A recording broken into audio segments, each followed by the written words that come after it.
"Son, please let me out. I'm thirsty," I yelled, banging on the basement door for the third time that day. Silence was his only reply. 4 days I'd been locked in darkness, without water, without food, while my own son waited for me to sign the transfer of $6.5 million.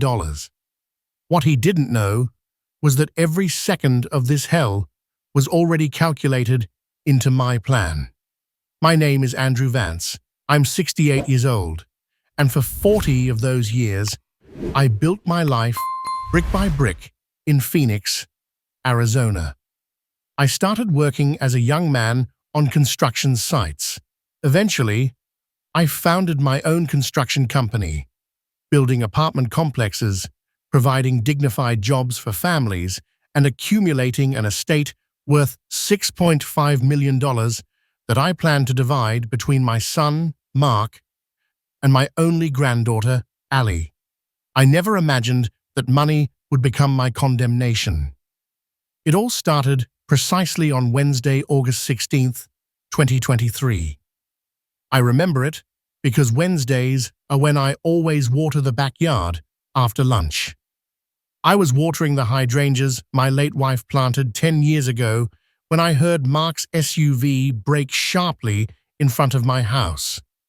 The engine was left running.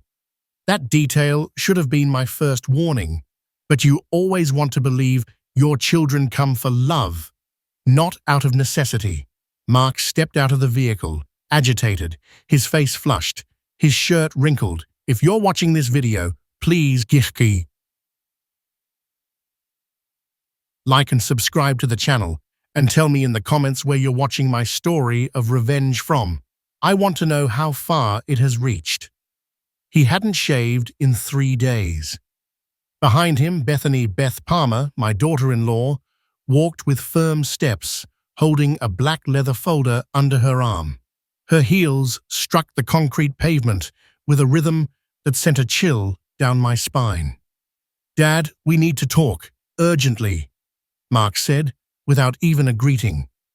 His voice trembled slightly, but there was something more than nervousness. There was desperation. I put down the hose and invited them inside. In the living room, Mark sat on the edge of the sofa, unable to stay still.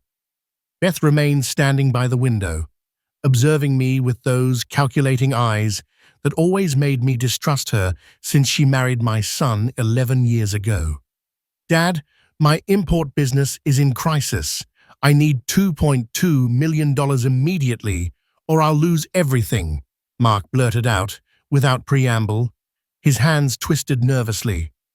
I sat in my favorite armchair, the same one where my wife Mary used to knit while we watched the evening news. I crossed my legs and studied my son in silence for several seconds that felt like an eternity.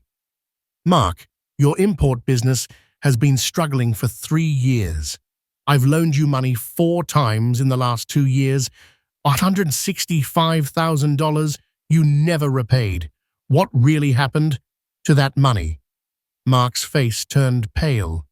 Beth intervened before he could respond. "Andrew, this isn't about past loans. We're talking about saving your son's future, your granddaughter Allie's future. If Mark loses the company, what will your granddaughter eat? Where will she live?" Something in her tone profoundly irritated me. It wasn't a plea. It was a demand disguised as family concern.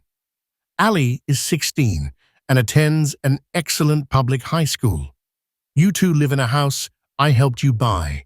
Mark, look me in the eye and tell me the truth. What did you spend the money I loaned you on?"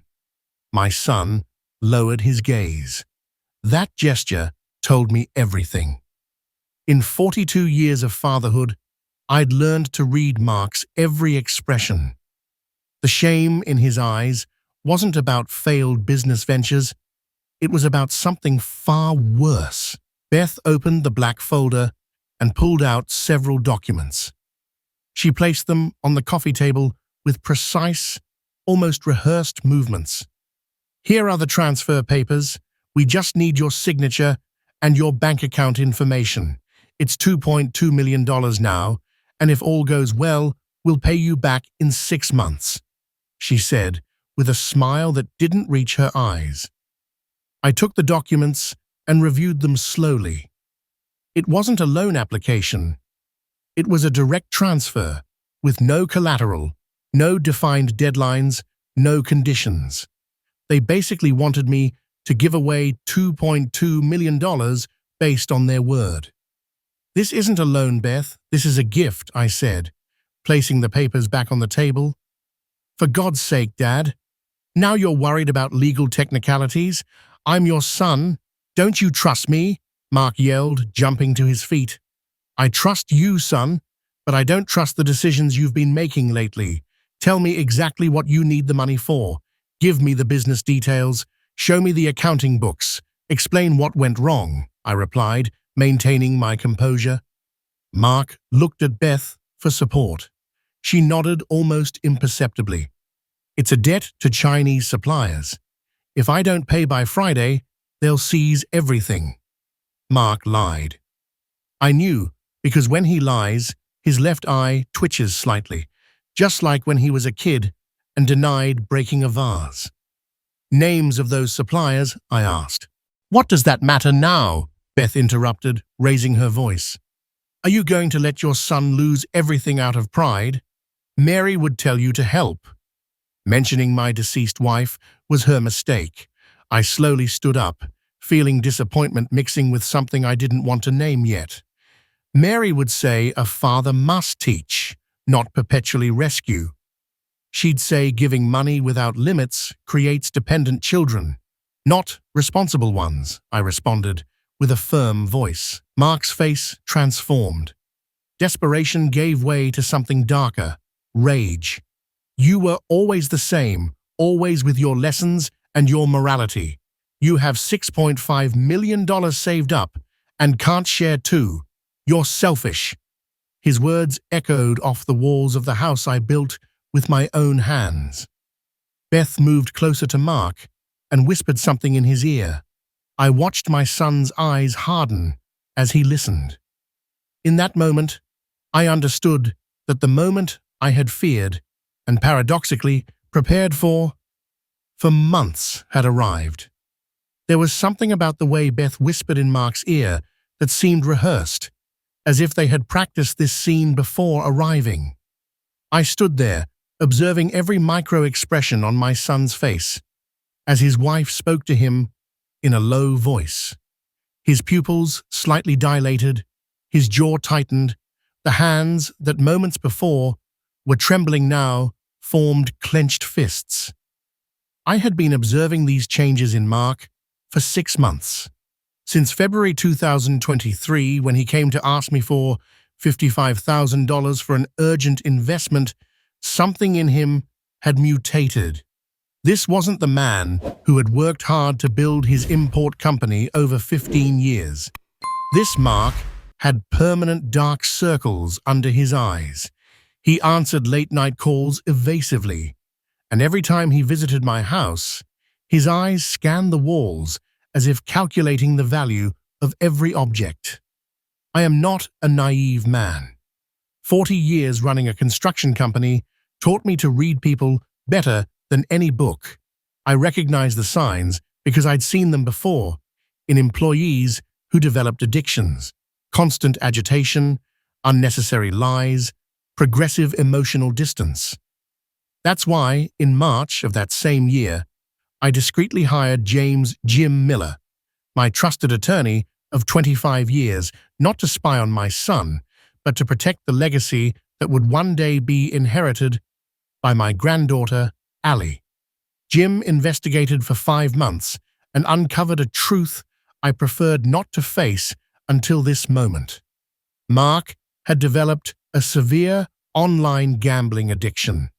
The bank statements Jim showed me in July revealed weekly transfers to digital casinos, $135,000 in 6 months. The money he supposedly invested in Chinese merchandise never existed. The loans I gave him ended up at virtual poker tables and on sports bets. But there was more. The photographs Jim took showed Mark entering loan sharks' houses in dangerous neighborhoods in Phoenix. One of them, according to the investigation, was known for violent collection methods. My son owed $330,000 to men who didn't accept excuses. I knew all of this, while Beth finished whispering instructions. I kept all of this silent for months, hoping Mark would come to me with the truth, that he would ask for real help instead of more money to fuel his destruction. "Dad, listen to me closely," Mark said, in a voice I didn't recognize anymore. It was cold, devoid of the warmth that always characterized my son. "I'm not asking for your permission. I'm telling you I need that money, and I need it now. It's my advance inheritance. Technically, that money is also mine. Your inheritance exists when I die, Mark. While I live, this estate is mine, and I decide what to do with it," I responded, feeling my heart accelerate, but maintaining the serene tone I'd learned over a year of difficult negotiations. Beth advanced toward me with calculated steps. She wore a navy blue dress that probably cost over $1,100, Italian shoes, a designer handbag, all paid for with the money I loaned them, and they never repaid. "Andrew, let's be realistic. You're 68. You live alone in this enormous house since Mary died. What do you need $6.5 million for? Are you going to take it to the grave? Mark is your only son. Ali is your only granddaughter. We are your family." Her words sounded logical on the surface, but there was venom in every syllable. She spoke to me as if my age turned me into an obstacle, as if my existence were an inconvenience between them and the money. "I need that money to live out the rest of my years with dignity, for medical care if I need it, to ensure Ali has a college education no matter what happens, and yes, also to enjoy the fruit of 40 years of work," I said, walking toward the window. Outside, the August sun was setting over the yard that Mary and I cultivated for decades. The red roses she loved bloomed next to the cherry tree we planted when Mark was born. Every corner of this property held memories of a life built with love and sacrifice. "Work! Always talking about your damn work," Mark exploded, slamming his fist onto the table. The transfer documents jumped with the impact. "Do you know how many times as a kid I waited up for you and you never came home? How many family dinners you missed because of your construction projects? How many of my birthdays you forgot because you were closing deals?" His accusations hurt because they contained truth. I worked tirelessly, sometimes sacrificing family moments to build the financial future he was now claiming as if it were a pending debt. "You're right, son. I wasn't perfect, but every extra hour I worked was so you'd never go without, so you could attend good schools, so you could have the company you now run, so Ali could grow up with opportunities I never had," I replied, feeling emotion threaten to break my voice. "Then pay me back for those lost years. Give me what's fair," Mark shouted, his eyes bloodshot. I stared at him and saw something that chilled my soul. There was no longer sadness or frustration in his eyes. There was something more primal, more desperate.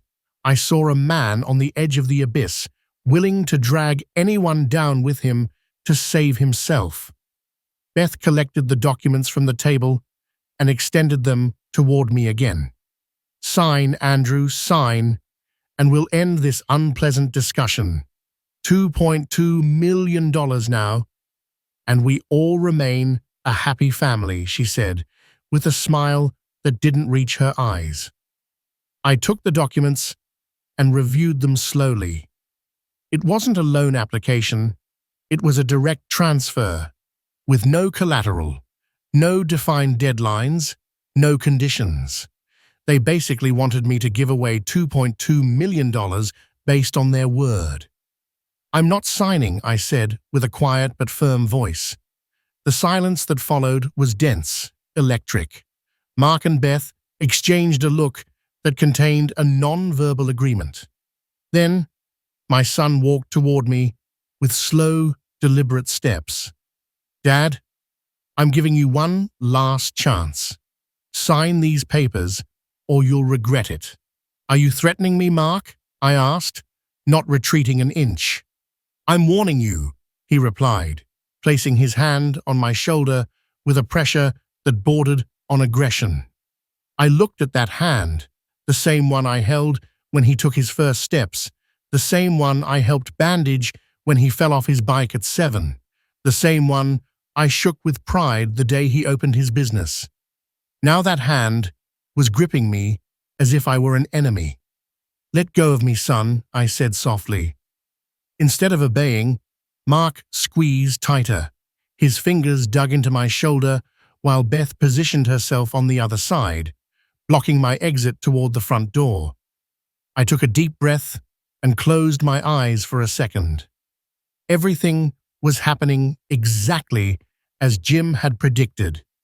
The plan was entering its most painful, yet most crucial, phase. I needed my son to reach the point of no return so that the legal consequences would be irrefutable.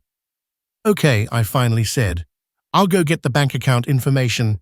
It's in my study in the basement." Mark loosened his grip and smiled. Beth exhaled in relief. They both believed they had won. What neither of them knew was that my house's basement would be the stage where their real lesson would begin. I descended the basement stairs with Mark following so closely I could feel his breath on the back of my neck. Beth remained upstairs, guarding the front door as if she feared I might escape. Each wooden step creaked under our feet, a familiar sound I had heard thousands of times over 30 years of living in this house. The basement had always been my personal refuge. I kept important documents there, old photographs, tools from my days as a construction worker, and a small built-in safe where Mary and I used to keep emergency cash. Mark knew this space since childhood, when he would come down to look for his old toys or help me with small repairs. "Hurry up, Dad. I don't have all day," Mark said, flicking on the light. The yellowish bulb illuminated the rectangular space, about 430 square feet. I headed toward the antique oak desk I inherited from my own father. I slowly opened the first drawer, searching through folders. My movements were deliberately slow. I needed Mark to completely lower his guard, to believe he had total control of the situation. "The bank codes are in a red folder." "Let me find it," I lied, unnecessarily shuffling papers. Mark moved closer, impatient. I could sense his growing anxiety. His fingers drummed against his right leg, a nervous tic he had developed in recent months. He probably needed the money not just for the loan sharks, but also to keep gambling. Addiction works that way. It's never enough. There's always a next bet that promises to win it all back. Suddenly, I heard quick footsteps descending the stairs. Beth appeared, her face tense. "Mark, enough with the games. Take the papers and force him to sign right here," she ordered, pulling the transfer documents out of her handbag again. My son hesitated for a second. I saw a flash of something in his eyes, perhaps the last vestige of the decent man he used to be, but Beth glared at him so intensely that the moment of humanity vanished. "Dad, sign now," Mark demanded, placing the papers on the desk and pulling a pen from his pocket. "Son, think about what you're doing. We can still talk, seek professional help, face your problems the right way," I said, looking him directly in the eyes. "The only help I need is that $2.2 million, he shouted, completely losing his composure. He shoved me against the wall hard. My back hit the cold concrete. and I felt a sharp pain shoot through my spine.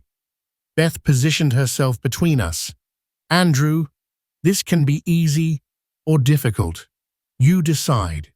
Sign now, and we all walk out that door as a family, or you stay here until you come to your senses, she said, with terrifying calm. Then I understood. They had planned this. This wasn't an impulsive visit born of the desperation of the moment. They had discussed, coordinated, and decided exactly what to do if I refused. The car engine left running when they arrived, the documents already prepared. Beth's at a strategic position, blocking exits. Everything had been premeditated. Are you going to lock me in here? I asked, showing no fear, although my heart was pounding. Until you sign. Yes, Mark replied, avoiding my gaze. Shame still existed in some corner of his conscience. Mark, I'm your father. I'm 68 years old. Are you really going to do this to me?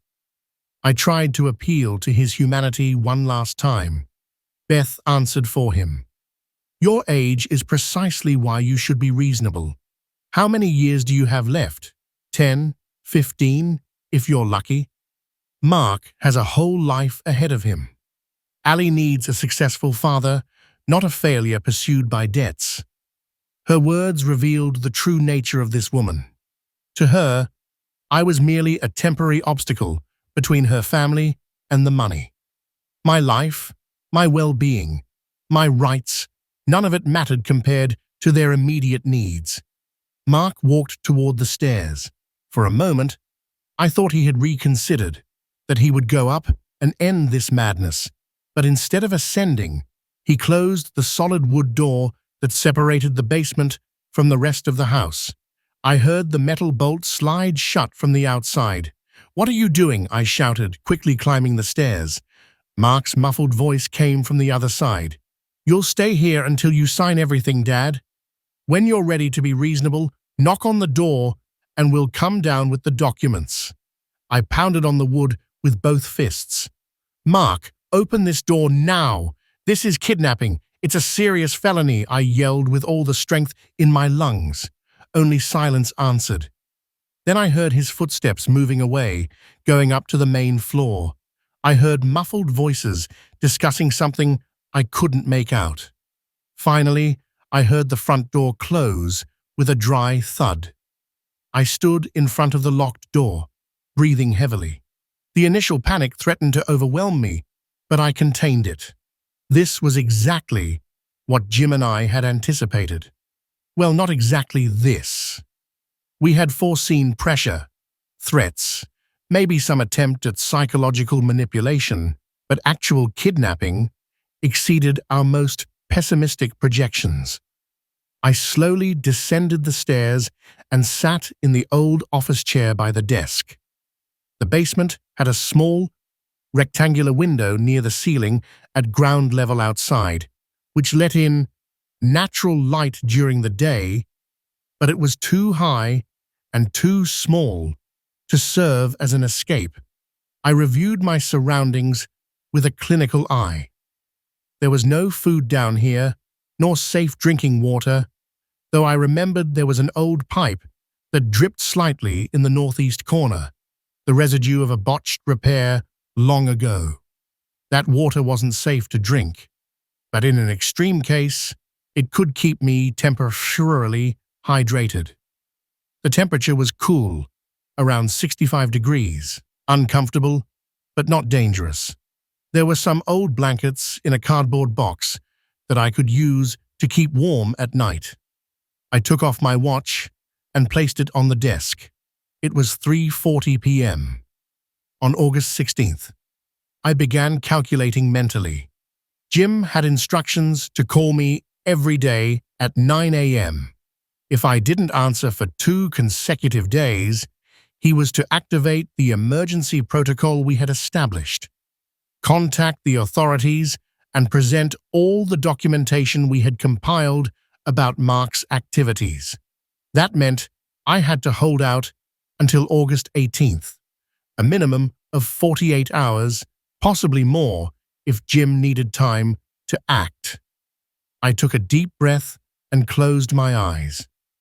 The initial pain of paternal rejection was beginning to transform into something else: determination. Mark had crossed an invisible line that couldn't be undone. The consequences of his actions would be permanent and inevitable. But beyond the legal aspect, this experience would serve as the definitive lesson. My son needed to hit rock bottom completely to have any chance of recovery. Fool addicts don't change while they have safety nets. They need to face the real consequences of their decisions. I opened the second desk drawer and took out an old notebook with yellowed pages. I found a pen that still worked and began to write. First day, August 16th, 3:40 p.m. Mark has locked me in the basement, demanding $2.2 million. I decided to document every hour, every thought, every detail of this experience. If I was going to suffer this humiliation, I would at least turn it into a testimony that my son would one day read and understand the price of his actions. The first night was the longest of my life. The darkness of the basement wasn't complete, thanks to a faint glow entering through the rectangular window from the streetlights outside. But that weak light only made the shadows more unsettling. I wrapped myself in 2 dusty blankets I found and lay down on the cement floor, using a cardboard box as a makeshift pillow. Hunger didn't bother me yet, but thirst was beginning to manifest as a persistent dryness in my throat. Around 11 p.m., I heard footsteps on the main floor. Mark and Beth had returned. Their voices were muffled but distinguishable through the wooden ceiling. "How long do you think he'll last?" Beth asked. "I don't know. He's always been stubborn," Mark replied in a tired voice. "Well, it better be soon. I have to pay Rodriguez by Friday or they'll break our legs," she said with chilling coldness. Then the pieces clicked into place. Rodriguez Almazan was one of the most dangerous loan sharks in Phoenix. According to Jim's report, Beth was also in debt. Not just Mark. She had probably introduced my son to the gambling world, feeding his addiction while concealing her own. The footsteps moved away toward the bedroom. The house fell silent. I tried to sleep, but the cold of the floor seeped through the blankets. Every half hour, I woke up with cramps in my legs or pain in my back.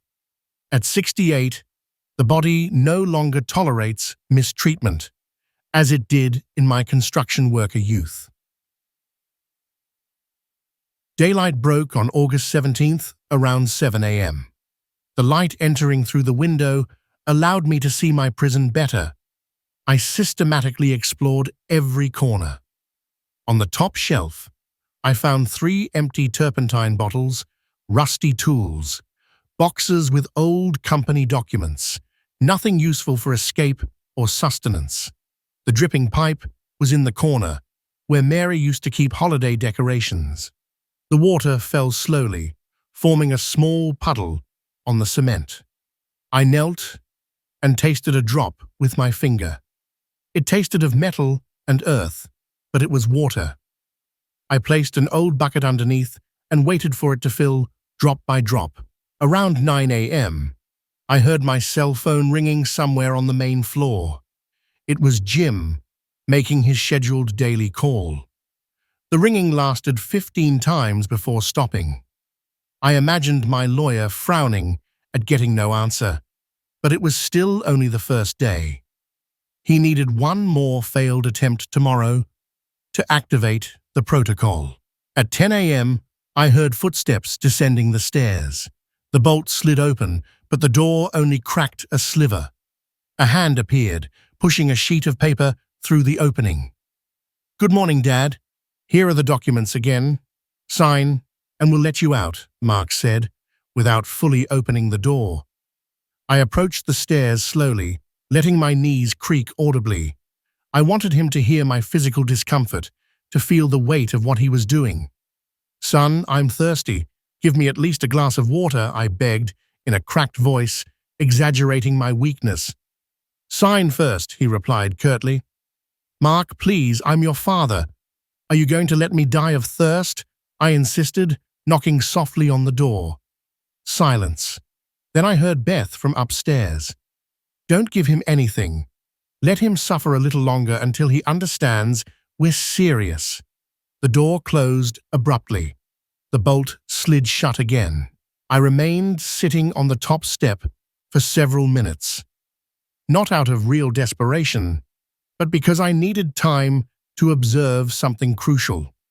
Through the bottom crack of the door, I could see the main floor hallway, and more importantly, I saw Mark's shoes as he walked away.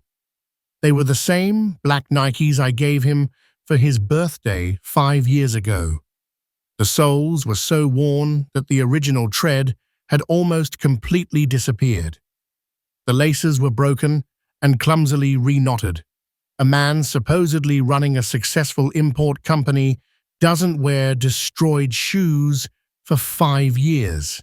This detail confirmed what I already knew. Mark had lost everything a long time ago. The company probably existed only on paper. The money he was asking for wasn't to save a business, but to survive one more day in the infinite cycle of debts and bets. I returned to the desk and continued writing in my notebook. I documented everything: times, conversations, physical sensations. These pages would be legal evidence, but also a mirror for Mark to see himself in someday. The stomach ache arrived around noon. It wasn't intense hunger yet, just a nagging emptiness. I drank a little of the water collected in the bucket. It tasted terrible, but temporarily quenched the thirst. I was worried about getting a stomach bug, but I needed to stay conscious and functional. I spent the afternoon mentally organizing every step of the plan. Jim would call tomorrow at 9. If I didn't answer, he would wait until the morning of the 19th before acting. That meant holding out until then, 2 full, painful but bearable days locked up. The hardest part wasn't the hunger or the thirst. It was the absolute solitude, 50 hours without talking to anyone, without human contact, without seeing more than these 4 cement walls. I understood why isolation is considered psychological torture. To maintain sanity, I started talking to Mary. Yes, my wife, who died 3 years ago. I sat in the chair and conversed with her as if she were present. "Mary, your son has locked us in here. Can you believe it? The boy we raised with so much love has betrayed us for money," I said, aloud. Hearing my own voice broke the oppressive silence. I imagined her response. Mary was always tougher than I was on Mark when he misbehaved. "You saw it coming, Andrew. You always protected him too much. I warned you you were raising a dependent child," she would say, with that direct tone I missed so much. "You're right, my love, but I can still teach him. This will be his last lesson, the hardest but the most necessary," I replied to the void. The afternoon of the second day passed with agonizing slowness. I did gentle exercises to maintain circulation, short walks around the basement, stretches, push-ups against the wall. My body protested, but obeyed. Around 6 p.m., I heard a car engine, new voices on the main floor. Mark had brought visitors. I moved closer to the stairs to listen better. "The old man still won't sign," Mark said. "And what do you expect? Him to give it to you out of paternal love?" A rough male voice I didn't recognize responded. "Give him another night without water. Tomorrow he'll be begging." Beth laughed. "He's been going for almost 2 days now. I don't think he'll last much longer. Well, it better be soon. Rodriguez isn't patient, and neither am I. If I don't have my money by Friday, you two are going to find out what suffering really means, the unknown voice threatened. The footsteps moved away. I understood that Mark didn't just owe Rodriguez, but also this other creditor. The web of debts was more extensive than Jim had discovered. My son was trapped in a destructive spiral that would only end in tragedy if someone didn't intervene drastically. That night, I pounded on the door with more force, letting my desperation sound convincing. "Mark, please, I'm thirsty. My whole body hurts," I yelled until I was hoarse. No one responded. The house remained in absolute silence. Maybe they had left, or simply decided to ignore my pleas completely. I slumped down on the top step, genuinely exhausted. The act was mixing with reality. I really was thirsty. My body really did hurt. The difference was that I knew this would end soon, while they believed they had absolute control of the situation. Tomorrow would be the decisive day. The third dawn arrived with brutal clarity. Sunlight streamed through the rectangular window, illuminating dust particles suspended in the stale basement air. My throat burned, as if I had swallowed crushed glass. My cracked lips were bleeding slightly. The dirty water from the pipe was no longer enough to quench the progressive dehydration. I got up with difficulty. My knees barely responded after sleeping on the cold floor for 3 consecutive nights. I calculated it was approximately 7 a.m. on August 18th. Jim would try to call me at 9. When he didn't get an answer for the second consecutive day, he would activate the protocol. Police, documentation, rescue. I just needed to hold out a few more hours. I drank the last sip of the water accumulated in the bucket. It tasted of rust and earth, but my body desperately absorbed it. Then I sat on the stairs and waited. I didn't have the energy to walk or exercise. Every movement required conscious effort. Around 7:15 a.m., I heard something unexpected. A door closing outside the house. It wasn't the front door, but the side one, the one that led to the backyard. Then, absolute silence for several minutes. Suddenly, a soft tapping on the basement window startled me. I looked up and saw a shadow moving on the other side of the dirty glass. Someone was out there, crouched down at ground level. "Tom, are you down there?" A male voice I immediately recognized whispered. It was Tom Jenkins, my 71-year-old neighbor. He had lived in the house next door for 20 years. We shared coffee on Sundays and discussed football and politics. He was a meticulous, observant man. A retired former police detective. I crawled toward the window with the little strength I had left. "Tom, yes, I'm here." "I'm locked in," I yelled in a hoarse, barely audible voice. "My God, Andrew, I haven't seen you water the plants in 3 days. This morning I saw your son leave with his wife very early, and it seemed strange to me. Something didn't add up." "Are you hurt?" he asked, bringing his face closer to the glass. "Mark locked me in here Wednesday. I have no water or food. Please call the police," I pleaded, feeling genuine tears rolling down my cheeks. It wasn't acting. It was genuine relief. "I'm going right now. Hold on, friend. Help is on the way," Tom promised before disappearing from my sight. I heard his footsteps quickly moving away, despite his age. Tom was a man of action, trained for emergencies. I knew he would keep his word without delay. I collapsed onto the floor next to the window, breathing heavily.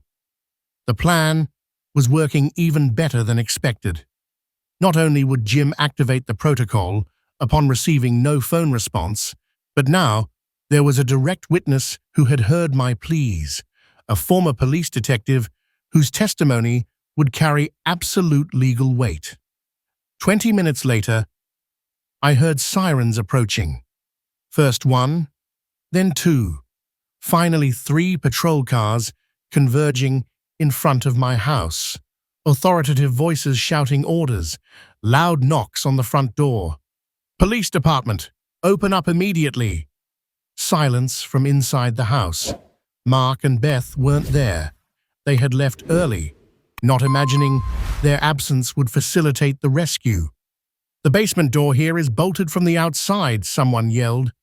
The bolt slid open with a metallic screech. The door swung open violently.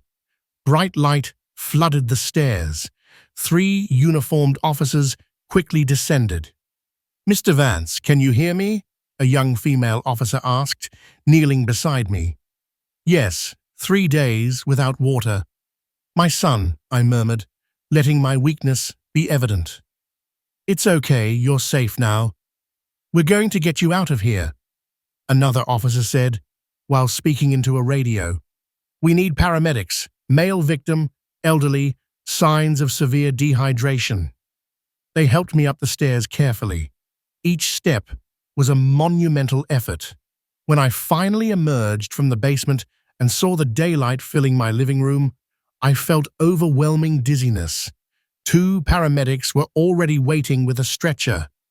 Low blood pressure, weak pulse, confirmed dehydration. One diagnosed while placing an IV line in my arm. Tom appeared next to the stretcher, his face marked by worry. "Andrew, everything is going to be fine now. I told them everything." "They're looking for Mark," he said, briefly squeezing my hand. They loaded me into the ambulance. As the back doors closed, I saw more officers cordoning off my house as a crime scene. Curious neighbors gathered on the sidewalk. Among them, I recognized Mrs. Gutierrez from across the street, holding up her phone, recording everything. Social media would be ablaze in minutes. During the ride to Phoenix Central Hospital, I kept my eyes closed, but my mind was working at full speed. Everything was happening as planned, even better. Tom's testimony added unquestionable credibility. The physical evidence of my condition confirmed abuse. Mark and Beth's early flight suggested a guilty conscience. In the emergency room, doctors and nurses immediately surrounded me. Blood tests, EKG, aggressive intravenous hydration. A gray-haired doctor reviewed my vital signs with a serious expression. "Mr. Vance, you've suffered severe dehydration. Another day, and we'd be talking about permanent kidney damage. Who did this to you?" she asked with professional indignation. "My son," I replied simply, letting those 2 words carry all their emotional weight. The doctor exchanged meaningful glances with the nurses. In their profession, they had seen many forms of violence family, but the abuse of elderly parents by their children generated particular revulsion. 2 hours later, stabilized and resting in a private room, I received a visit from a police detective, a corpulent man in his 50s with a digital recorder in hand. "Mr. Vance, I'm Detective Navarro. I need your complete statement about what happened," he said, sitting down by the bed. I told him everything in painstaking detail: the demand for money, the threats, the confinement, the 3 days without provisions. I spoke slowly, leaving strategic silences for the weight of each fact to settle. "Does your son have a history of violent behavior?" the detective asked, taking notes. "Not physical violence, but in recent months he changed drastically. I have documentation of gambling addiction problems that my lawyer compiled," I replied, bringing out the information I had prepared. The detective's eyes lit up. "Previous documentation. You anticipated something like this might happen." "I'm a builder detective. I spent 40 years anticipating structural problems before buildings collapsed. I learned to read the early cracks, I explained, with a metaphor that seemed to resonate with him. I'll need that documentation. We'll also execute arrest warrants against Mark Vance and Bethany Palmer for kidnapping, coercion, and abuse of an elderly person. These are serious felonies with significant prison sentences, he informed me, closing his notebook. I nodded slowly. The final pieces of the plan were falling into place.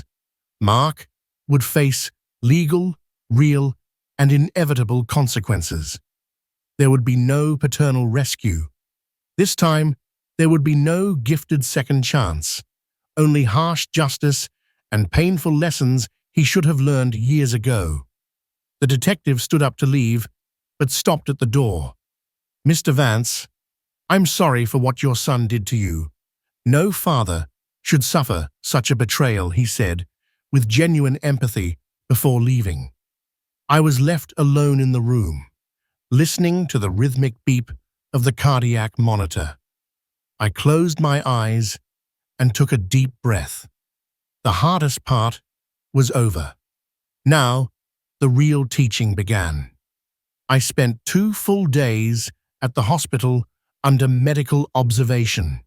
Tests revealed severe dehydration, the beginning of a urinary tract infection from the contaminated water, and contusions on my back from sleeping on the cold cement. Nothing permanent, but serious enough to document verifiable physical abuse. On the afternoon of August 20th, while resting and reading the newspaper, my room door burst open. Ali rushed in, her eyes swollen from crying. Behind her, a social worker tried to keep pace. "Grandpa!" my granddaughter cried, throwing herself into my arms, careful not to hit the IV lines. "I didn't know anything, I swear. Mom told me you were traveling to visit your cousins in New York." I hugged her with all the strength I had left. Ali trembled against my chest, sobbing uncontrollably. Her pain was genuine, innocent. This 16-year-old girl had just discovered her parents were capable of monstrous things. "It's okay, sweetheart. I know you had nothing to do with it," I whispered, stroking her brown hair, which she inherited from her grandmother, Mary. "I saw the news this morning. All of Phoenix is talking about this. At school, they looked at me like I was guilty too. How could they do this to you? How?" she asked, pulling back to look into my eyes. "Your parents are sick, Ali. The addiction transformed them into people I no longer recognize," I explained, choosing my words carefully. I didn't want to completely destroy the image she had of them, but I couldn't lie to her either. The social worker, a woman in her 40s with a folder full of documents, approached discreetly. "Mr. Vance, I'm Christina Molina from Child Protective Services. Given that Ali's parents are being sought by the police, we need to establish temporary guardianship. Would you be willing to take in your granddaughter while this situation is resolved?" "Of course. Ali will always have a home with me," I replied immediately, squeezing my granddaughter's hand. Christina nodded, taking notes. "Perfect. I'll process the papers today. Ali can stay with you once you're medically discharged." My granddaughter hugged me again, this time with relief mixed with sadness. She had lost her parents under terrible circumstances, but at least she wouldn't lose her stability and her home too.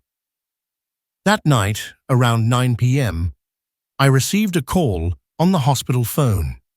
The nurse handed me the receiver with a serious expression. "Mr. Vance, Detective Navarro speaking. I have news," the familiar voice said. "I'm listening, Detective," I replied, sitting up in bed.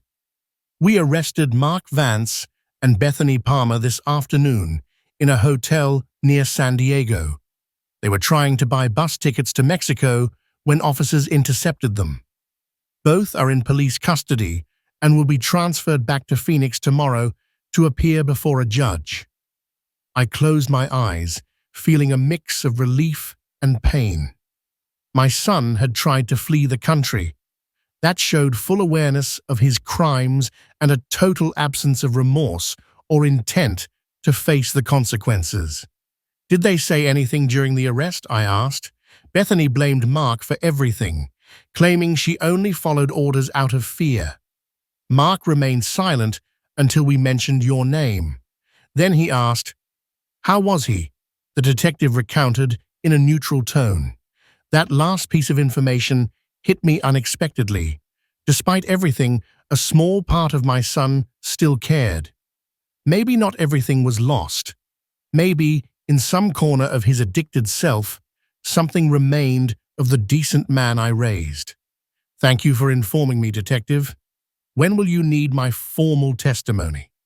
The judge scheduled a preliminary hearing for the day after tomorrow, August 22nd. You'll need to appear if your health allows it, he explained. I'll be there, I promised, before hanging up. The next day, August 21st, I was discharged from the hospital with a list of medications and instructions for rest. Ali was waiting for me at the entrance with Tom, who had offered to drive us in his car. The ride back home was silent. Ali looked out the window without saying a word. Tom drove, focused, respecting our shared grief. When we arrived, I saw that my garden looked neglected after 5 days without maintenance. The hydrangeas were starting to wither from lack of watering. I'll take care of the garden this week, Grandpa. You rest, Ali offered with a weak but genuine smile. We went into the house. Everything was exactly as I had left it that Wednesday, August 16th, except for the yellow police tape that still marked the basement area as a crime scene. Ali shivered when she saw it. You never have to go down there, honey. In fact, I'm going to seal that door permanently, I assured her, placing my hand on her shoulder. That afternoon, while Ali was organizing her things in the guest room, which would now be her bedroom, the doorbell rang. I opened it and found Jim Miller standing there with his inseparable leather briefcase. Andrew, I tried calling you for 3 days. When you didn't answer the second day, I activated the protocol as we agreed. But Tom had already alerted the police. Everything worked out perfectly, although I wish I could have spared you that suffering, he said, stepping inside and briefly hugging me. It was necessary, Jim. Mark needed to get to this point. Any intervention sooner would have been seen as me overreacting, I explained, guiding him toward my study. Jim opened his briefcase and pulled out multiple meticulously organized folders. Here is all the documentation I compiled over 6 months. Bank statements showing the bets, photographs of Mark entering loan sharks' houses, recordings of conversations where he admits his debts. I also included the history of loans you gave him that he never repaid. Everything is certified and ready to be presented in court. I reviewed the documents slowly. Jim had done an impeccable job. Every transaction was documented, every suspicious move photographed, every relevant conversation legally recorded with my prior consent in my own home. This is more than enough to ensure significant convictions, I commented. Yes, but there's something else, Jim added, pulling out another folder. I investigated Beth too. It turns out she has a record, 2 previous complaints for fraud in San Francisco before moving to Phoenix. They never went to trial because the victims withdrew charges, probably under pressure. This woman is a professional manipulator. That information changed my perspective. Beth wasn't simply a wife following her addicted husband. She was an experienced predator who likely saw in Mark a perfect opportunity, a vulnerable man with a rich father. So she deliberately dragged him into this, I murmured, feeling a new layer of rage. Most likely, phone records show Beth contacted Rodriguez Almazan 3 months before Mark asked for the first large loan. She set the stage, Jim confirmed. Ali appeared at the study door with 2 cups of tea. She had overheard us talking, and her face showed a mixture of horror and comprehension. My mum was always cold to me, Grandpa. I never felt like she really loved me. Only Dad showed affection, she said, handing us the cups with trembling hands. I hugged her again. This girl had lost not only her parents, but also the illusion of having a functional family. Ali, listen to me well, I said, holding her by the shoulders. Your father made terrible mistakes, but he did it because he's sick. Your mother is different. She acted with premeditation. But neither of them defines who you are. You are my granddaughter. You carry the blood of your grandmother, Mary, and you have a brilliant future ahead of you. She nodded, wiping away her tears. Dad will be in prison for a long time. Yes, probably several years, I replied with honesty. And will you ever forgive him? That question left me speechless for several seconds. Finally, I answered with the only truth I knew. I don't know, Ali, but I know that what I'm doing now is for his own good, even if he doesn't understand it yet. The morning of August 22nd dawned grey and rainy. I woke up early, unable to sleep any longer, knowing that in a few hours I would see Mark for the first time since the rescue. Ali silently prepared breakfast, toast with a little butter and strong coffee. We both ate mechanically, without a real appetite. Do you want me to come to the courthouse with you, Grandpa? She asked, nervously cleaning crumbs off the table. No, sweetheart. This is something I have to face alone. Besides, I prefer you not to see your parents under those circumstances, I replied, stroking her cheek. Tom arrived promptly at 8:30. During the ride to the Central Justice Center, he tried to make light conversation about the weather and local news, but we both knew he was just trying to calm my nerves. I thanked him for the gesture with a tired smile. The courthouse building buzzed with morning activity. Lawyers in black robes talked in small groups. Families waited anxiously in the marble hallways. Court officials rushed between offices, carrying files. Jim was waiting for me at the entrance to courtroom 3 with a professional expression but understanding eyes. Everything is prepared, Andrew. The judge reviewed the preliminary documentation last night and was stunned. He said in 30 years on the bench, he's rarely seen a case of parental abuse so well documented, he informed me as we walked toward the courtroom. We entered and took our seats in the front row. The room smelled of old wood and antique paper. 3 rows of empty benches separated us from the dais where the judge would preside. To our right, separated by a central aisle, were the seats designated for the defendants and their defense counsel. At exactly 9 a.m., a side door opened. 2 sheriff's deputies entered, flanking Mark and Beth, both handcuffed. My breath hitched when I saw them. Mark looked haggard, with a 4-day beard and deep circles under his eyes. He wore the same wrinkled clothes from the day of the arrest. When his eyes met mine, I saw something I hadn't expected. Deep, genuine shame. He immediately looked away, unable to hold my gaze. Beth, on the other hand, watched me with cold calculation. Her face showed smudged makeup, but no visible emotion. It was like looking at an ice statue in human form. All rise, the court clerk announced. Judge Ramirez entered in his black robe and sat on the dais. A man in his 60s, with a severe face weathered by decades of seeing the worst of humanity, he opened the file and began to read aloud. Case number 2023-837, Mark Vance and Bethany Palmer, charged with kidnapping, coercion, abuse of an elderly person, and attempted extortion against Andrew Vance. Do the defendants understand the charges? The defense attorney, a young man clearly overwhelmed by the gravity of the case, nodded weakly. Yes, Your Honor, my clients understand the charges. Very well, Mr. Vance. Proceed with your testimony, the judge ordered, turning toward me. I stood up, feeling all eyes fixed on me. I walked to the witness stand and placed my hand on the Bible to swear to tell the truth.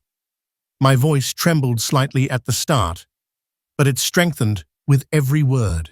I recounted everything chronologically: the visit on August 16th, the demand for $2.2 million, the threats, the shove into the basement, the 4-day confinement without water or food. I described the cold cement, the unbearable thirst, the contaminated water I drank to survive, the genuine fear of dying there alone and forgotten.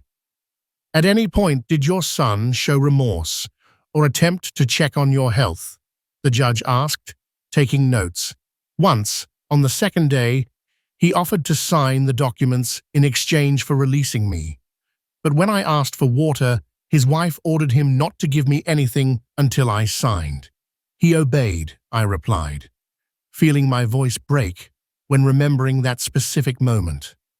Mark buried his head in his hands. His shoulders began to shake silently. He was crying, but I couldn't allow myself to soften yet. This was necessary. Mr. Vance, I understand you had documented concerning behavior from your son for months prior to this incident. Is that correct? The judge continued. Yes, Your Honor. I hired my attorney in March 2023 to investigate discreetly because I suspected Mark had developed a gambling addiction. The findings confirmed my fears, I explained, as Jim stood up to hand over the folders of evidence. The judge spent 15 minutes reviewing the documents in silence. His expression darkened with each page. Bank statements showing $135,000 in online bets in 6 months. Photographs of Mark entering known loan sharks' houses. Recordings of conversations where he admits owing $330,000. This documentation is extraordinary. It shows premeditation on your part, Mr. Vance, but it also demonstrates that you tried to protect your son before he reached this extreme, the judge commented. I hoped he would come to me asking for real help, not more money to feed his destruction. When he locked me in, I understood he had hit rock bottom. Only by facing severe consequences could he begin true recovery, I explained with a firm voice. Beth let out a sarcastic laugh that echoed in the courtroom. The judge glared at her. The defendant finds something amusing about this situation, he asked in an icy tone. I find it amusing that this manipulative old man presents himself as an innocent victim when he clearly orchestrated all of this. He hired private investigators, documented everything. He probably left clues to be rescued exactly when it suited him. It's a perfectly planned, legal theater, she spat venomously. The silence that followed was absolute. Even the defense attorney paled at his client's stupidity. Jim looked at me with wide eyes, clearly worried about the accusation, but the judge smiled almost imperceptibly. It was the cold smile of someone who had just watched the accused dig her own grave. Mrs. Palmer, allow me to understand your logic. Are you suggesting that Mr. Vance voluntarily locked himself in his own basement, without water or food for 4 days, risking permanent kidney damage and possibly his life, just to legally incriminate you? Oh, he asked with evident irony. Beth realized her mistake too late. She tried to backtrack. No, I just mean he knew. What he knew was that his son was in serious trouble and needed intervention. What you did was kidnap and torture an elderly man for money. The difference is clear, the judge cut in, with final authority. Then, Mark spoke for the first time. His voice was barely a broken whisper. "Your Honor, my father is right about everything. I'm a gambling addict. I've lost hundreds of thousands of dollars. I owe money to dangerous people. And when he denied me more money, I lost my mind." Beth suggested locking him up, but I agreed. I shoved my own father into the basement. I closed the door. It condemned him to suffer. There is no possible justification. Tears streamed freely down his face as he spoke. Beth looked at him with absolute fury, understanding that he had just destroyed any defensive strategy. The defense attorney stood up, desperate.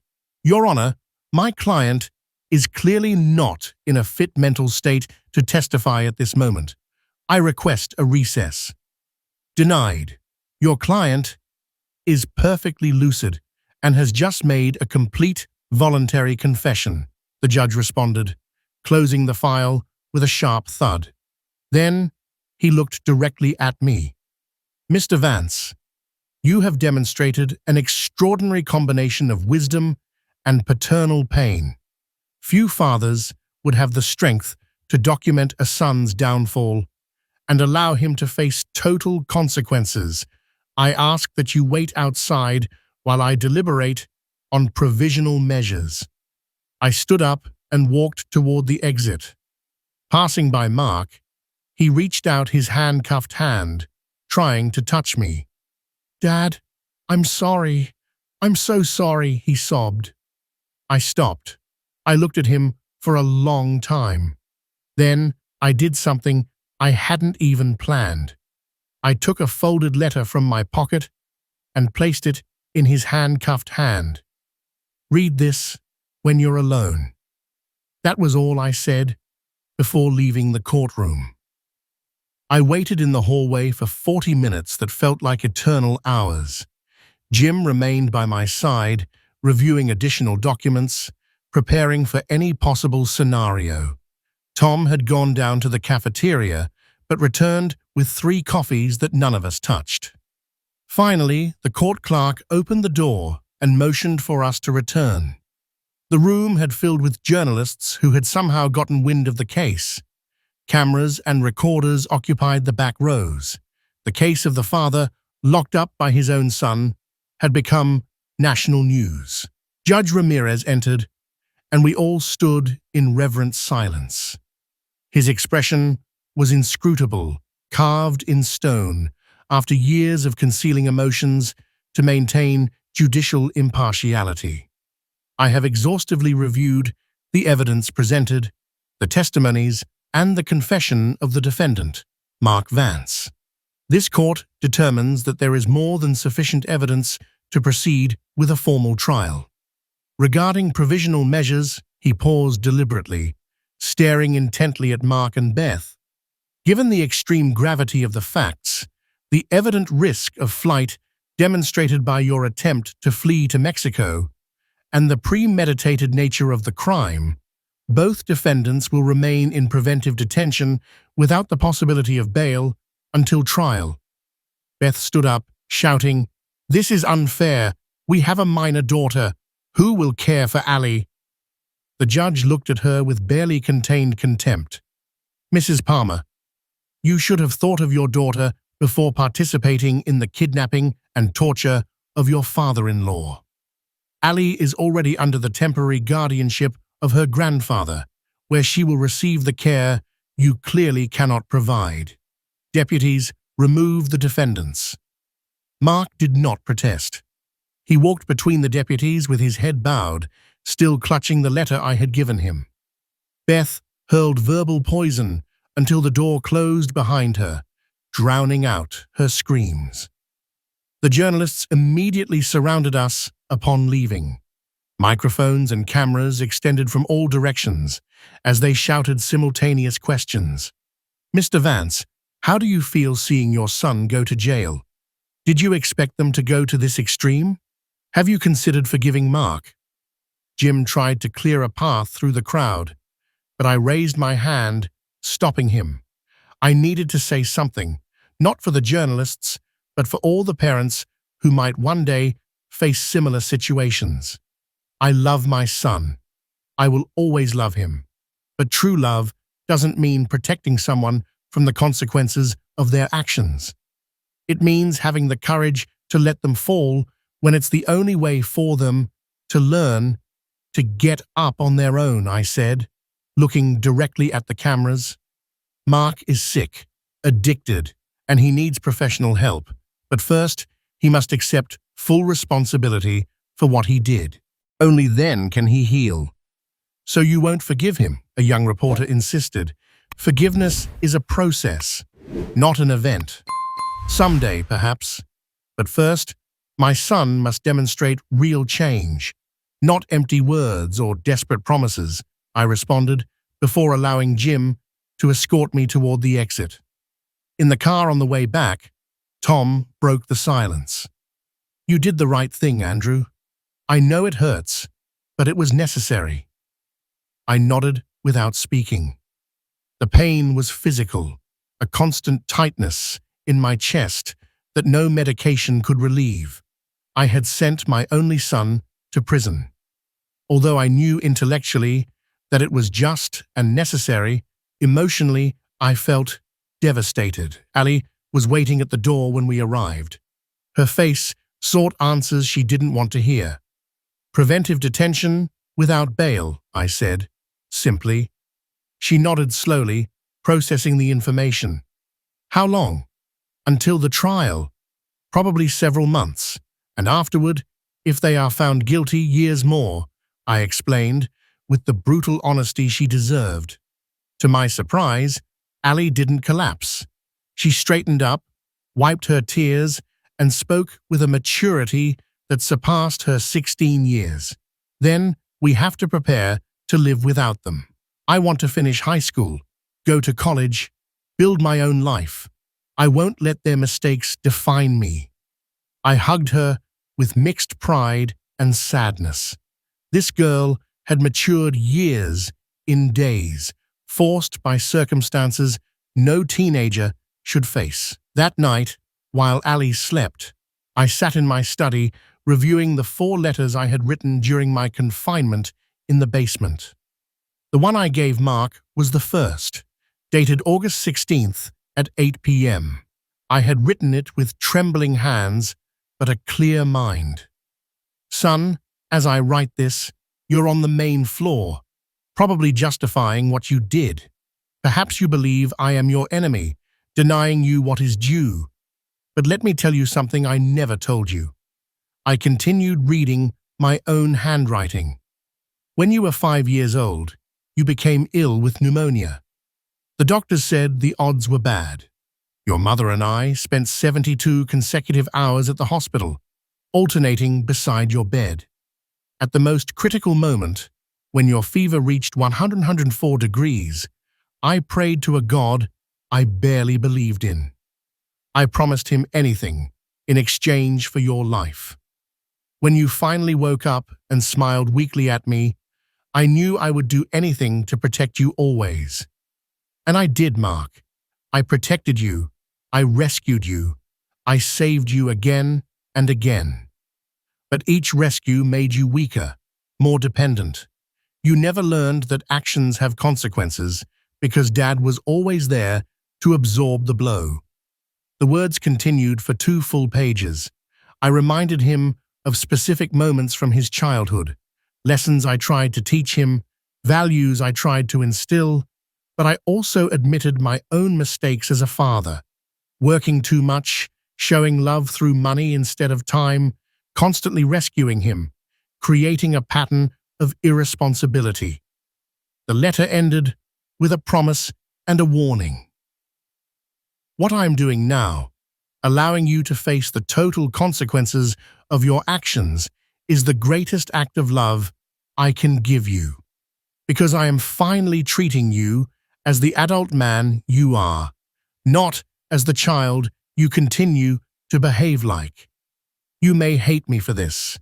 You probably will for a long time, but someday, if you manage to recover, you'll understand that this was the moment your father loved you enough to let you fall, knowing it was the only way for you to learn to fly. I love you, son. I will always love you, but I will no longer rescue you. Dad. I folded the letter carefully and put it away with the other three. Someday I would give them all to him, but for now, Mark needed only to process the first one. My phone vibrated with a message from Jim. A formal trial set for February 2024. 6 months of preparation. Beth hired an expensive private attorney. She will try to blame everything on Mark. We need a strategy. I replied briefly. We'll discuss tomorrow. I need rest tonight. I poured myself a whiskey, something I rarely did, and went out to the backyard. The stars shone over Phoenix, indifferent to the human drama unfolding below. I sat on the bench where Mary and I used to have coffee on Sunday mornings. I did it, my love. It was as hard as you said it would be, I whispered to the sky. But now comes the hardest part. Waiting. Waiting for him to understand. Waiting for him to heal. Waiting without knowing if I'll ever get my son back. The night wind rustled the leaves of the cherry tree we planted when Mark was born. 42 years, and that tree had grown strong and healthy. My son could too. But first, he needed to find solid ground after years of floating in denial and addiction. I sipped my whiskey slowly, letting the liquid burn my still sore throat. Tomorrow, the long legal process would begin. There would be more hearings, more testimonies, more public pain. But tonight, I just needed to be at peace with my decision. I had done the right thing. I knew it in my mind. Someday, I hoped, I would know it in my heart, too. 3 weeks passed before I mustered the courage to visit him. 3 weeks during which Ali and I established a new routine. Quiet breakfasts, study afternoons for her, walks in the park. On weekends, we tried to build normalcy over emotional ruins. On Tuesday, August the 28th, I drove to the Maricopa County Jail, located on the outskirts of the city. The gray building loomed against the blue sky, surrounded by high walls and barbed wire. The contrast with the freedom of the surrounding countryside felt almost obscene. I passed through 3 security checkpoints. I left my wallet, keys, and belt. A guard checked the yellow envelope I carried, making sure it contained nothing prohibited. Just letters, I explained. Letters written by a father to his son. They led me to a visiting room, divided by thick glass panels, rows of metal chairs on each side, antiquated telephones hanging from the walls for communication. Other visitors already occupied some booths, crying wives, comforting mothers, confused children. I sat in booth 7 and waited. 5 minutes later, a door opened on the other side of the glass. Mark entered, escorted by a guard. He wore an orange jail uniform, his hair buzzed almost to the scalp, his face thinner than the last time. He walked slowly and sat across from me. We looked at each other for several motionless seconds. His brown eyes, identical to his mother's, were red but dry. He wasn't crying anymore. He had passed that stage. Now, only somber acceptance of his reality remained. He picked up the phone. I did the same. "Hello, Dad," he said in a hoarse voice. "Hello, son," I replied, feeling my throat constrict. "I read your letter. I've read it 100 times, every word," he began without preamble. "You were right about everything. I always depended on you to solve my problems. I never learned to fall because you always caught me before I hit the ground." I nodded slowly. "It was my mistake as much as yours. I failed you by teaching you that money solved everything. No, Dad. You worked 40 years to give me opportunities I never appreciated. I wasted them gambling, lying, destroying everything I touched, he said, gently hitting the glass with his fist. Beth manipulated me, yes, but I chose to follow her. I chose to gamble. I chose to lock you in that basement. Those decisions were mine. His capacity for taking responsibility surprised me. 3 weeks in jail had achieved what years of conversations never could: genuine introspection. "What's it like in here?" I asked, changing the subject. "Hard, very hard. I share a cell with 3 guys. One is in for robbery, another for drug trafficking, the third for assault. They look at me weird when I tell them why I'm here.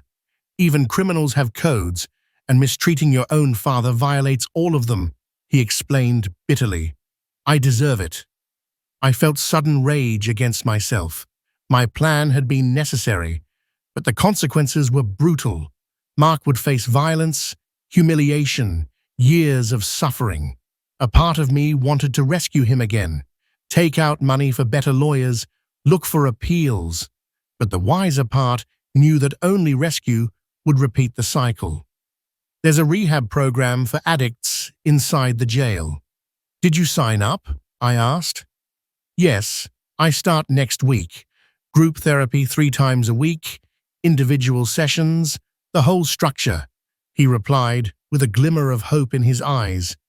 "I want to genuinely change, Dad, not to get out earlier or look good to you, but for myself, because I finally understand that if I don't change, I'll die being a failed addict who betrayed his own family."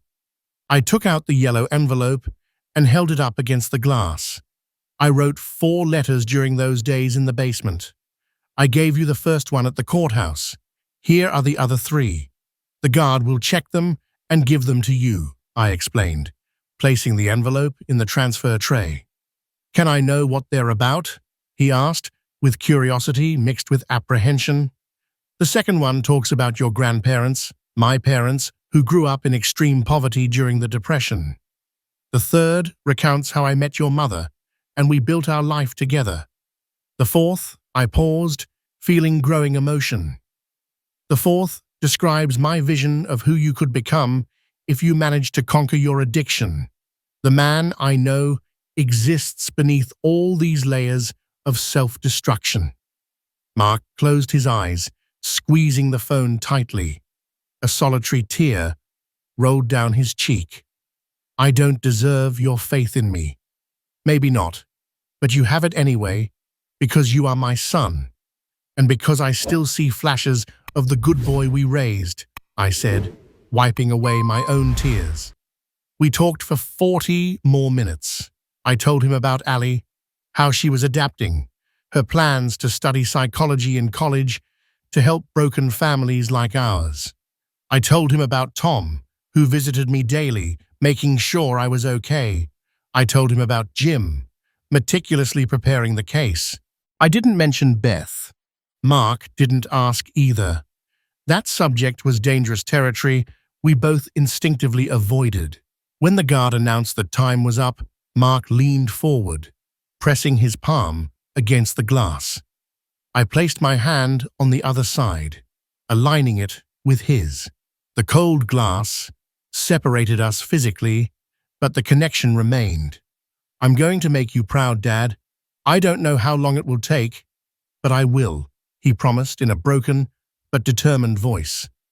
"I'm already proud of you for admitting the truth and accepting help." "That's the hardest first step," I responded honestly. I stood up to leave. Mark remained seated, watching me walk toward the door. Just before exiting, I turned back one last time. He was still there, with the phone to his ear, even though I had already hung up mine, as if maintaining that posture prolonged our connection. In the parking lot, I sat in the car for 15 minutes before I could drive. Emotions overwhelmed me. Hope mixed with pain, pride mixed with guilt, love mixed with disappointment, all together forming an impossible knot in my chest. I drove back slowly, processing the visit. Mark had shown genuine changes, but I knew enough about addiction to know that the road would be long and full of setbacks. Not all addicts recover. The statistics are discouraging. More than 60% relapse in the first year after rehabilitation. But for the first time in months, I felt real hope. My son had hit rock bottom. He had lost his freedom, dignity, and immediate future, but he had gained something infinitely more valuable: clarity about who he was and who he didn't want to be anymore. When I arrived home, Ali was preparing dinner.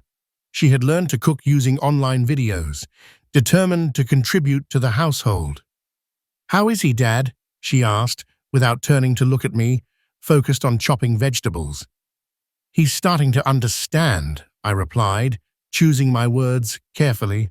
"The road will be long, but there is hope." Ali put down the knife and finally looked at me. Her eyes glistened with unshed tears. "Do you think we can be a family again someday? Not like before, but something."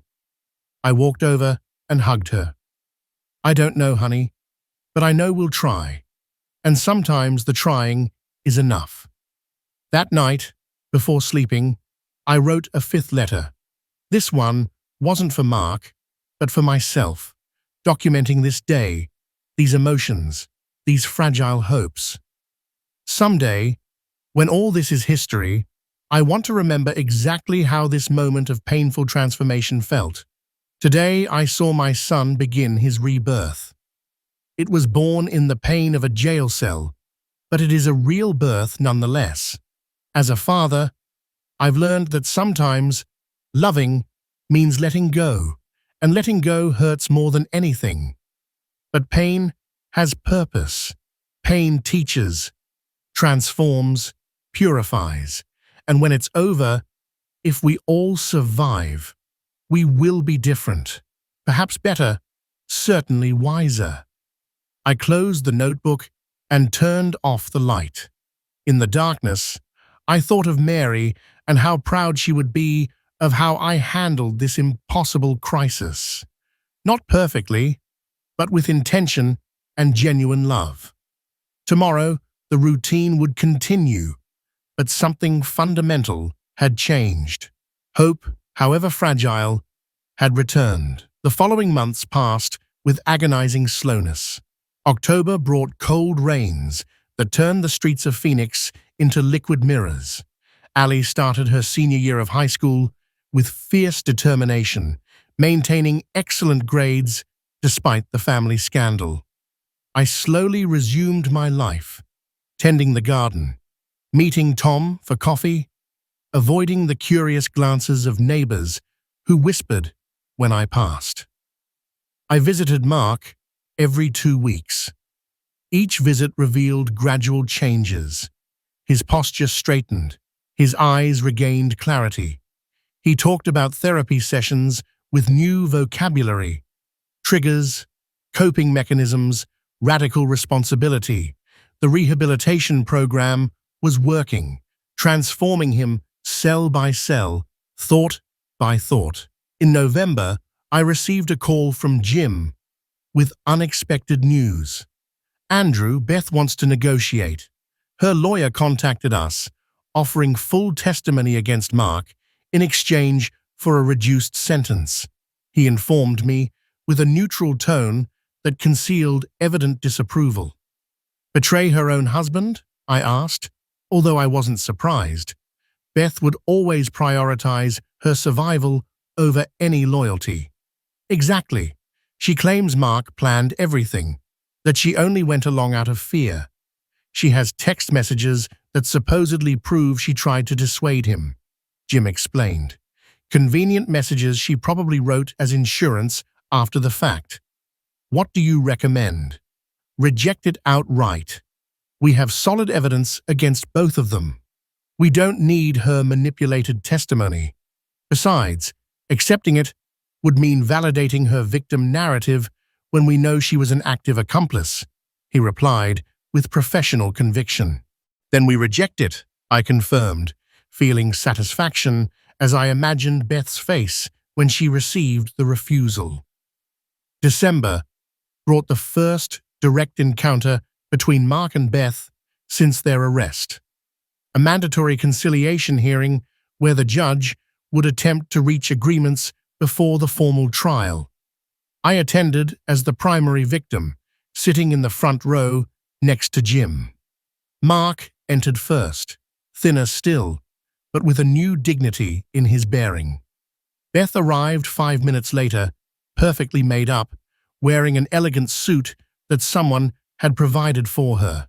She clearly tried to project the image of a respectable, unjustly accused woman. When their eyes met, something extraordinary happened. Mark observed her without rage or pain, only with absolute indifference, as if looking at a stranger he once superficially knew. Beth, in contrast, glared at him with pure hatred. The judge opened the session. We are here to explore possibilities for agreement that avoid a prolonged trial. Mrs. Palmer, your attorney indicates a willingness to cooperate with testimony against Mr. Vance. Do you confirm this? Yes, Your Honor. My husband forced me to participate under duress. I have proof, she declared in a carefully rehearsed, trembling voice. Mark let out a short, bitter laugh. His lawyer, young but competent, signaled him to silence with a discreet gesture. Mr. Vance, do you wish to respond to these accusations? The judge asked. Mark stood up slowly, looked directly at Beth, and spoke with devastating calm. Beth, you were the one who suggested locking up my father when I hesitated. You were the one who said to let him suffer until he signed. You were the one who contacted Rodriguez Almazan, introducing our family to the world of loan sharks and violence. I've spent 4 months in therapy accepting my guilt, but I won't accept yours. I also did unforgivable things, but I wasn't the only one. The silence in the courtroom was absolute. Beth visibly paled, her victim mask cracking. You're lying. It was all your idea from the beginning, she shouted, losing her composure. Mrs. Palmer, control yourself, the judge ordered severely. Then he turned toward me. Mr. Vance, as the primary victim, do you accept any agreement for a reduced sentence for either of the defendants? I stood up, feeling all eyes fixed on me. This was the moment Jim and I had prepared for weeks. Your Honor, I have reflected deeply on justice versus revenge. I do not seek revenge. I seek for my aggressors to fully understand the consequences of their actions and receive real help for their problems, I began, choosing each word carefully. For Bethany Palmer, I accept no reduction whatsoever. She has shown zero remorse, zero acceptance of responsibility, zero intent to change. She deserves to face the full sentence the law dictates. Beth looked at me with hatred so intense I felt its heat even 15 feet away. For my son, Mark, I paused deliberately, feeling growing emotion. I have seen genuine change, 4 months of therapy, full admission of guilt, real work on his addiction. Therefore, I request that the sentence include an obligation to continue psychological treatment throughout his sentence and subsequent parole, but I do not ask for a reduction in years. Justice must be served. Mark looked at me with tears streaming freely. He nodded slowly, understanding that this was tough love manifested in the purest possible form. The judge took extensive notes. I understand your position, Mr. Vance. It is unusual to see victims distinguish between aggressors with such moral clarity. Your requests will be considered during sentencing. Is there anything else, Mr. Vance? There is one more thing, Your Honor, I continued, pulling an envelope from my jacket. I have prepared a document establishing a $550,000 trust fund in Mark's name.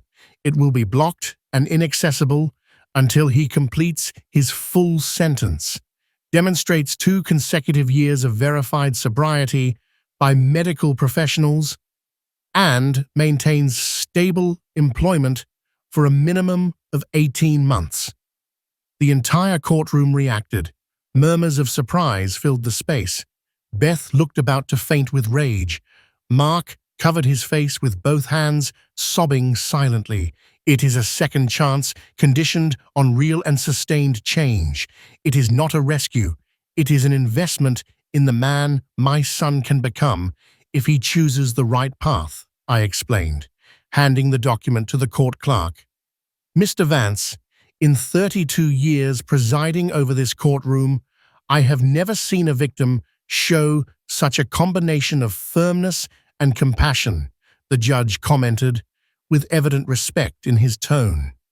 Your approach will be a model for this case. The audience continued for 2 more hours, discussing procedural details. Beth attempted several desperate tactics: fake tears, additional accusations, dramatic pleas. Nothing worked. Her victim strategy had completely collapsed. As we were leaving, Mark caught up to me in the hallway, escorted by guards. "Dad, wait!" he called out. I stopped and turned around. We were separated by 10 feet and 2 guards, but the emotional distance had greatly diminished. $550,000 is too much. I don't deserve it, he said, with genuine humility. It's not about deserving, it's about potential. The money you desperately sought was never truly accessible. Mark, Jim, and I legally protected everything a year ago. But this trust fund represents something different. My faith in your capacity for real transformation, I explained, moving a little closer. What if I fail? What if I relapse after getting out? He asked, with visible fear. Then the money will remain blocked, and you will learn another hard lesson. But I don't think you will fail. I've seen your work in therapy, your acceptance of responsibility, your gradual change. I'm betting on you, son, but this time with clear and immovable conditions. The guards signaled that time was up. Mark nodded, unable to speak from emotion. I watched him walk away down the hallway, walking more upright than when he arrived. Jim patted my shoulder. Master stroke, Andrew. You gave him concrete hope, tied to verifiable requirements. It's exactly the kind of structured motivation recovering addicts need. I learned from you, I replied with a tired smile. 40 years building buildings taught me that solid structures need deep foundations and support beams. This is emotional architecture. We left the courthouse under a light December rain. Journalists were waiting. But this time, I walked past without making any statements. I had already said everything important where it mattered. In front of the judge, in front of my son, in front of the truth. That night, Ali and I ate dinner in comfortable silence. She had followed the case through the news and understood the meaning of my decisions. "Grandpa, do you think Dad will really change?" she asked while clearing the dishes. "I think he has a real chance if he chooses to take it, but the final decision is his, not mine.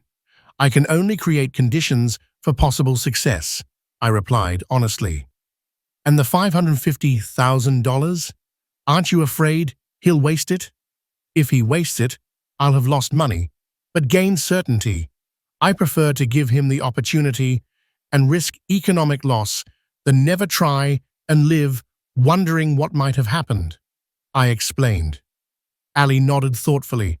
"You're the wisest man I know, Grandpa." "Not wise, honey, just experienced in failures that taught hard lessons," I replied, hugging her. The formal trial arrived in February 2024, 6 months after that August afternoon when my life changed forever. Courtroom 1 of the Justice Center was completely full. Journalists occupied every available seat. Psychologists interested in the case studied it for academic research. Curious citizens were drawn by the extraordinary nature of the crime. The proceedings lasted 4 intense days. Witnesses paraded one after another. Tom recounted how he rescued me. Hospital doctors described my state of critical dehydration. Detective Navarro presented the evidence compiled. Jim executed his legal strategy with surgical precision, each document placed at exactly the right moment for maximum impact. Beth maintained her victim performance for 2 full days.